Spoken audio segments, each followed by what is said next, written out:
Welcome to speedearning.com। आज हम आपको कैसे स्टॉक मार्केट में मैक्सिमम प्रॉफिट बुक किया जाता है उसको एक स्टोरी के साथ समझाने वाले हैं। बड़ी इंटरेस्टिंग स्टोरी है। We have been giving training to all stock market और commodity traders since last 11 years. पिछले 11 सालों से हम लोग ट्रेनिंग देते आ रहे हैं। तो पहले 7 साल तक क्लासरूम ट्रेनिंग्स हुआ करती थी। बात उस वक्त की है, ये 2008-9 में रिलायंस इंडस्ट्रियल इंफ्रास्ट्रक्चर करके स्टॉक है। एक स्टॉक ऐसा जिसमें अचानक मूवमेंट्स आते हैं।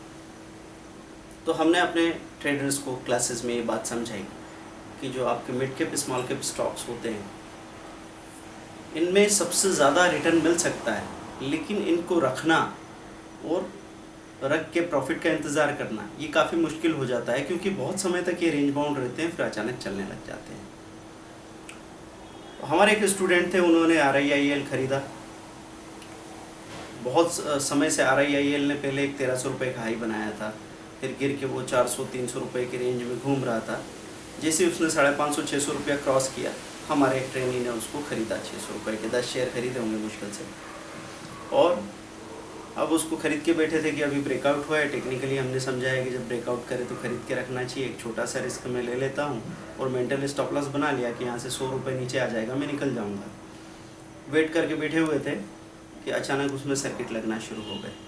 तो एक दिन सर्किट लगा 670 पे, दूसरे दिन अपर सर्किट लगा 750 के आसपास कहीं पे। अब जब आपको फ़ायदा होने लगता है, एक और कमाल की बात मैं आपसे कहता हूँ जो आपको सुनने में अजीब लगेगी अगर आपने वो देखी नहीं है, भोगी नहीं है, तो आपने एक्सपीरियंस नहीं किया है, तो कि नुकसान में तो फिर भी आदमी चैन से सो सकता है, लेकिन जब बड़े बड़े फ़ायदे होते हैं तो उसका खाना पीना सोना बहुत ही ज़्यादा मुश्किल हो जाता है। उसके अंदर वो दिल उछाले मारता है। तो हमारे वो ट्रेनी जो नए थे उनकी यही हालत हो रही थी कि उन्होंने 600 रुपये के आसपास जो RIIL ख़रीदा था वो 750 रुपये पे सर्किट हो गया था। सर्किट खुलता नहीं था। अगले दिन फिर सर्किट 840 देख रहा है। तो अब वो क्लास में जब आए तो पूछ रहे हैं कि सर क्या करूं, समझ नहीं आता है। ऐसा लगता है कि अगर मैं यहाँ पे अभी बेच दूँ तो फ़ायदा तो बहुत अच्छा हो रहा है, जितना मैंने सोचा उससे भी ज़्यादा, लेकिन ये यहीं से लगातार circuit back to back circuit होते रहे तो ये तो पहले भी काफ़ी बढ़ चुका है। तो हो सकता है 1300 को तोड़ के 1500 हो जाए। और अगर मैं इसको नहीं बेचता हूँ तो ये जैसे अपर सर्किट लगा रहा है वैसे ही लोअर सर्किट लगाना शुरू कर दिया तो क्या करेंगे। तो मैंने उनसे कुछ सवाल किया। मैंने ये पूछा, आपने जब इसको ख़रीदा था तब क्या सोचा था? तो बोले कुछ नहीं, 600 रुपये में ले रहा हूँ, ऊपर जहाँ भी बिक जाए 650, 675, 690। तो मैंने कहा कि अभी अगर ये 840 पे खड़ा है तो आप आराम से 800 रुपये पे स्टॉप लॉस लगा सकते हो। 5% नीचे स्टॉप लॉस लगा दो और छोड़ दो, क्योंकि आप तो चाहते थे 700, 750 तक का रिटर्न। हम तो स्टॉप लॉस ही 800 पे लगा रहे हैं, तो आपका जाने वाला कुछ है ही नहीं। तो उन्होंने कहा ठीक है सर, मैं स्टॉप लॉस लगा लेता हूँ। जाते जाते हमने उनसे कहा कि हर दिन स्टॉप लॉस लगाना है आपको, हर दिन। बोले ठीक है। अब वो रोज़ जैसे ही बाज़ार खुलता था 4% नीचे स्टॉप लॉस लगा देते थे। जैसे ही बाज़ार खुलता था 4% नीचे स्टॉप लॉस लगा देते थे। बैक टू बैक सर्किट चल रहा है RIIL में। वो कभी 1000 रुपये पे सर्किट है तो 960 का SL है, कभी वो 1120 पे सर्किट है 1080 का SL है, कभी वो 1350 पे सर्किट है 1310 का SL है। अब 1300 का जब हाई तोड़ा तो उन्होंने पूछा सर अब स्टॉप लॉस तो ये तोड़ता ही नहीं, तो स्टॉप लॉस नहीं भी लगाएं तो चलेगा क्या? और अब तो इसने हाई के करीब पहुंच गया तो अब इससे आगे भी जाएगा क्या? तो दो बातें हमने कही। एक तो जहां आपको सबसे कम ज़रूरी लगती है चीज़ें वहां वो सबसे ज़्यादा ज़रूरी होती हैं। कि स्टॉप लॉस नीचे नहीं लगाते तो अलग बात थी, लेकिन ऊपर तो उसको लगाने की ज़रूरत तो और कई गुना बढ़ चुकी है। तो अब तो आपको भगवान को अगरबत्ती लगाने से पहले स्टॉप लॉस लगाने के बारे में सोचना होगा, ये पहली बात। या फिर ये समझो पूजा की तरह, नियम की तरह आप फ़ोन लगाओ और स्टॉप लॉस बताओ। वो ट्रेडर को आदत पड़ जानी चाहिए जो स्क्रीन पे ऑपरेटर बैठा है कि आपका फ़ोन नहीं भी पहुँचे तो आप सबसे पहले आपका स्टॉप लॉस लगाने का काम करें। दूसरी चीज़ थी कि यहाँ लो का अंदाज़ा नहीं लगाया जा सकता, यहाँ पे हाई का अंदाज़ा भी मत लगाइए। वो कहाँ तक जा सकता है ये पता करने की हमको कोई ज़रूरत नहीं, हम अपने सिस्टम पे चलते रहेंगे। अगर 1350 खड़ा है तो 1300 रुपये का स्टॉप लॉस लगाओ। वो 1450 खड़ा था, 1410 का स्टॉप लॉस लगाया, सिलसिला चलता रहा। 1800, 1900, 2000, 2200, 2300, 3000 रुपये तक उसका बैक टू बैक सर्किट नहीं खुला। आप इस चार्ट में यहाँ देख सकते हैं, स्क्रीन पे हम आपको दिखा रहे हैं। ये आप इस चार्ट को देखिए कैसे लगते हैं बैक टू बैक सर्किट और कैसे आता है मिड कैप में पैसा। और ये पैसा इन्वेस्टर्स को ही मिलता है, ट्रेडर को उस ट्रेन में चढ़ना भी नहीं मिलता है। तो आप देखिए यहाँ पे ये बात है 2008 का जो हाई बना था, 2007 का एंड और 2008 की बिगिनिंग। यहाँ पे इस हाई में ये इसका रेट नज़र आ रहा है। ये हाई इसने बनाया था, ये पूरा बैक टू बैक सर्किट है। ये 10 से 15 दिनों के अंदर 800 रुपये से 3000 रुपये तक का सफ़र पूरा करता है।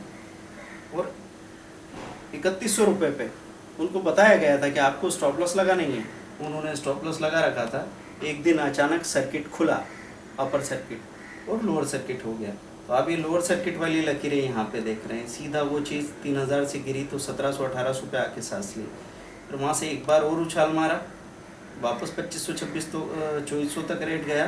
फिर वहाँ से लोअर सर्किट लगना शुरू है, तो यहाँ पे आके 800 रुपये पे फिर नीचे आके सर्किट खुला, लोअर सर्किट। वहाँ से फिर ऊपर चला तो एक बार 1400-1500 रुपये तक गया और वहाँ से गिरते गिरते गिरते आखिरी में इसने लो बनाया था 270-280 का। तो उनका जो 3100 रुपये जिस दिन सर्किट था, 3000 रुपये जिस दिन सर्किट था, उस दिन 2940 रुपये पे कहीं स्टॉप लॉस था। तो स्टॉप लॉस टूटा, उनके 10 शेयर बिक गए, 6000 रुपये के 29000 रुपये बन गए और वो इससे बाहर आ गए। उसके बाद भी ये चीज़ उनको अट्रैक्ट करती रही, सर अब क्या करना है। हमने उनसे वही बात कही, सांस लेना है, चुपचाप बैठे रहो, बाज़ार में और भी चीज़ें हैं, आप इसमें से जो मैक्सिमम था निकाल चुके हो। अब ये दोनों तरफ कन्फ्यूज़न वाले मूवमेंट देगा, तो आप अगर ज़्यादा अपना दिमाग नहीं लगाना चाहो तो दूसरी चीज़ों पे ध्यान दीजिए। और अगर इसमें भी कोई रिस्क लेने की इच्छा है तो अपने प्रॉफिट का 10% फिर से री-इन्वेस्ट कर लेना। तो उन्होंने एक बार 2100 पे 5 शेयर लेके कोशिश की, एक बार 1700-1800 की कोशिश की 5 शेयर लेके, उसमें फिर से उनको 2-4-5 हज़ार रुपये मिल गया क्योंकि वो 2400 तक गया था। तो ये तरीका होता है मार्केट में मैक्सिमम प्रॉफिट लेने का। और अगर आप ऐसा नहीं करते हैं तो कितने बड़े नुकसान में जा सकते हैं ये भी आपको समझना है। कि यही चीज़ जब 800 रुपये से बढ़ते बढ़ते 1000, 1200, 1500, 1700, 1900, 2000, 2200 ऐसे चलती चली गई। अगर आप उस चीज़ को देख रहे हैं तो अच्छे अच्छे समझदार लोगों को टेम्पटेशन आ जाता है। तो जिन लोगों ने इसको 2000, 2200 या 2500 रुपये पे ख़रीदा होगा और 3000 तक बेचने का डिसीजन नहीं ले पाए होंगे और वहाँ से जब लोअर सर्किट शुरू हुए होंगे और 1800 पे आके रुका होगा, तो सोचिए कि उनको किस तरह का लॉस हुआ होगा और कितना इमोशनल लॉस हुआ है, कितना शॉकिंग लॉस है जिससे इंसान डर जाया करता है हमेशा के लिए। तो ऐसे ही एक रेजरवियर माइन करके एक इशू आया था, वो 250-300 रुपये का प्राइस था, 400-450 रुपये पे अपर सर्किट हुआ, अगले दिन 600 रुपये पे सर्किट हुआ। लोग लाइन लगा के भाग रहे थे उसके पीछे। अपर सर्किट वाले ही दिन वो नीचे लोअर सर्किट हो गया। किसी ने अगर 100 शेयर ले रखे थे तो उसको निकलने का मौका भी नहीं मिला। जिसने 400 रुपये 300 रुपये में ख़रीद रखा था वो भी 600 रुपये पे ये सोच रहा था नीचे आएगा, निकल जाएंगे। लेकिन किसी को ये पता नहीं था कि बैक टू बैक सर्किट ऐसी चीज़ों में लग सकते हैं जिनके कोई फंडामेंटल नहीं है। तो अगर आप जाके म्यूचुअल फंड्स इंडिया में एमएफ होल्डिंग देखते तो आपको पता लगता है कि इतनी अच्छी ग्रो करने वाली चीज़ है तो म्यूचुअल फंड्स की होल्डिंग इसमें क्यों नहीं है।